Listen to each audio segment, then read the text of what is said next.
All right, everybody. So I finally uploaded the things we're going to do for vocab here. So this is the vocab units 1 to 5 folder. So here is the project sheet, which I'll go over in a second.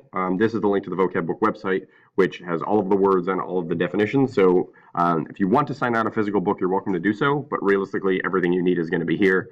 So you can access that. This folder here, these are the videos I make for my face-to-face kids. Right now I only have units 1 to 3 because that's all we're up to. But I will make one for unit 4 and 5. So if you don't want to look at the words yourself, you can watch these. They're usually like 8 minutes long or so. I go through all the words and talk about helpful ways that I remember them. So that might be helpful to you too.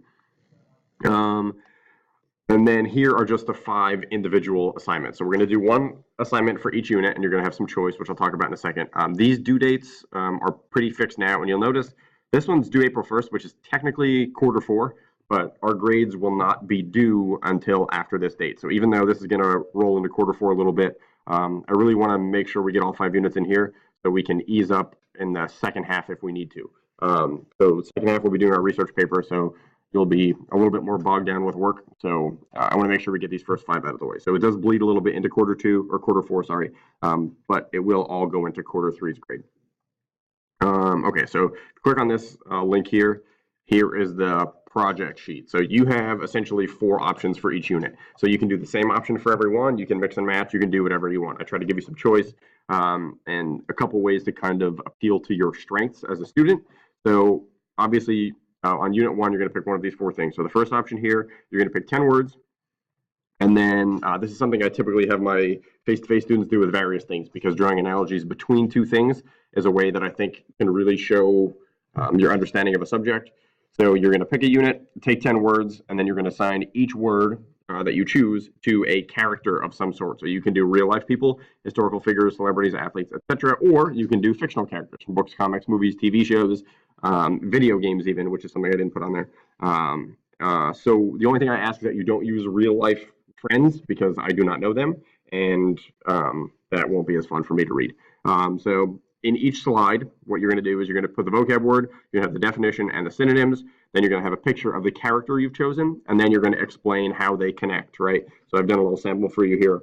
Survivor is one of my favorite shows ever. So in Unit 11, which you won't do because we stop at 10, there's a word foist, which means to impose by fraud or coerce.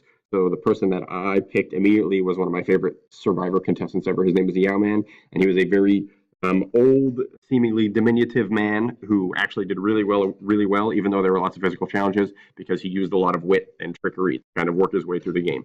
So I used him as my example there, just so you can kind of see what you're supposed to do there. So if you're doing a word that's an adjective, obviously you just pick a character that word describes, but if you're doing a noun or a verb, it might be a little trickier to kind of make that work. But anyway, 10 words, 10 characters in a Google slide. The second option, pretty straightforward. You're just writing me a paragraph using 10 of the words, and it has to be at least 10 sentences long. I gave 10 plus here. If you want to write a little bit longer of a story, you're welcome to. And as far as the theme or the content of those stories, you have free reign to pick whatever you want. I've included a link here to something called The Mysteries of Harris Burdick, which is just kind of a collection of short story starters.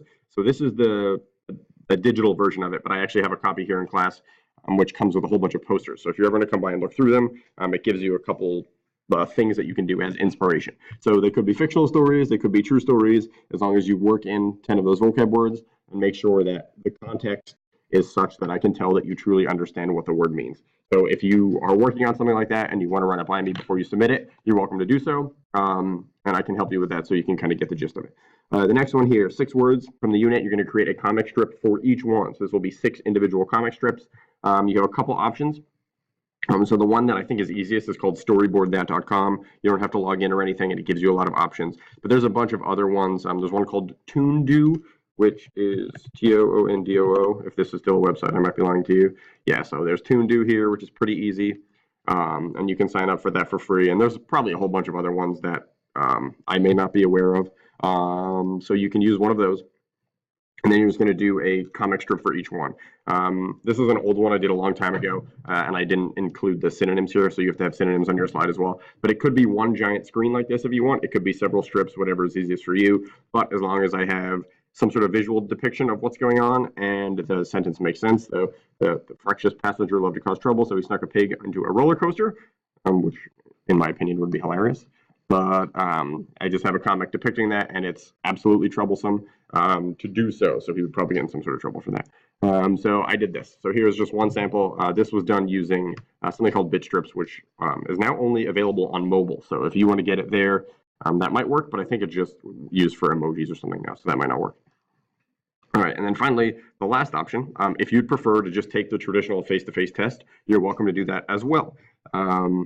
However, if you're going to do that, it has to be done the Friday before the assignment is due. So I don't want people taking the test at different times, because then obviously one person could see them, and I do have several versions of them, but still, it would be easier for me if we do that on the same day. So if you would prefer not to do any of these choices and you just want to come in and take the traditional test, just come in on Friday during block 4 when we would normally have our scheduled class time, and you can take it. So you would take the Unit 1 test on March 2nd, so Friday, March 2nd. So you look at the Sunday here, you just take it on the Friday before. So if you want, it would be helpful to let me know you're going to do that so I can prepare them and have them ready. But if not, you're welcome to probably just stop by, and I'll be here.